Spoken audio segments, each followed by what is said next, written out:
Voilà, moi je m'appelle Al-Hassan Ba, je suis journaliste à TFM. Georges, c'est avant tout un frère. On a partagé la même rédaction à RFM avant que je ne sois amené à la télé. Georges, c'est quelqu'un de très discret, un professionnel qui ne parle pas beaucoup, dégourdi et humble, simple, je peux le dire ainsi. Il est bon et c'est quelqu'un qui entretient d'excellentes relations avec tous ses collègues. Je ne l'ai jamais vu s'en prendre à qui que ce soit ou parler du mauvais à qui que ce soit.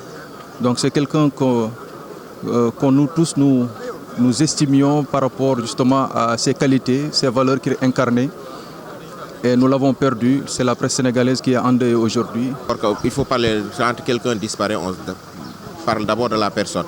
Mais je commencerai par présenter d'abord mes condoléances à sa famille biologique, sa famille de la presse, à tous les Sénégalais. Parce que quelque part, c'est tout le Sénégal qui a perdu. Quand on parle de l'homme et du professionnel, le professionnel, c'est d'abord quelqu'un de très particulier. Un homme qui s'est distingué dans notre métier, dans la presse, qui est un métier extrêmement difficile, en se montrant d'un extrême professionnalisme. Un homme très correct, très courtois, en tant qu'être humain, qui respectait tout le monde. Ça fait 20 ans quasiment qu'on se connaissait. Et il a toujours eu des égards pour tout le monde, du respect. Et donc c'est quelqu'un d'important qu'on perd aujourd'hui. Et la presse sénégalaise a perdu une pièce essentielle, quelqu'un que tout le monde reconnaît pour son personnalité et pour son humanité, sa courtoisie. Toute la profession, par son humilité, par sa rigueur au travail, par son amour du métier d'abord. Moi, Georges, je l'appelais toujours et à chaque heure, parfois à des heures tardives. Et le matin à 6 heures, il était déjà au bureau. Au point que je disais, mais toi, tu habites finalement à RFM, tu n'habites pas en bas ou toi? Donc, et ça a témoigné de son amour pour le travail qu'il faisait. Et son humilité également. Il était tellement humble qu'il ne voulait même pas apparaître dans les images de tout ce qu'il faisait. Et c'est pourquoi d'ailleurs beaucoup de gens le confondaient avec ma propre personne, beaucoup de gens. Parce que moi, je suis à la télé, lui, il est à la radio, donc beaucoup de gens pensaient que voilà, Georges Nesta, c'est Georges Détié. C'était vice-versa. D'ailleurs, quand je me suis marié en 2008, il me disait, tout le monde me félicite alors que c'est toi qui t'es marié, mais les gens font la confusion. À son décès également, beaucoup de gens ont pensé que c'était moi, alors que c'est lui. Donc vraiment, il nous laisse... c'est une grosse perte pour la presse, pour le groupe Futur Média, mais pour la presse sénégalaise et même pour l'Église, parce qu'il faisait un travail extraordinaire au niveau de l'Église à travers son émission ecclésiale, une émission à laquelle beaucoup de guides catholiques en tout cas participaient. Mais Georges, ce n'était pas seulement le catholique. Georges allait dans toutes les cérémonies, qu'ils soient musulmanes, à Touba, à Tivaouane, à Ndiassane, à Kaolack, donc un peu partout au Sénégal. En tout cas, vraiment que Dieu l'accueille à son parrain. Voilà, Georges, comme je l'ai dit tout à l'heure, je l'ai peu pratiqué, pratiquement 7 voire 8 mois. Mais sincèrement, ce qui m'a frappé chez lui, c'est son humilité. Aujourd'hui, moi, je suis un jeune reporter. Je suis sur le terrain constamment. Mes papiers, c'est lui qui le corrigeait.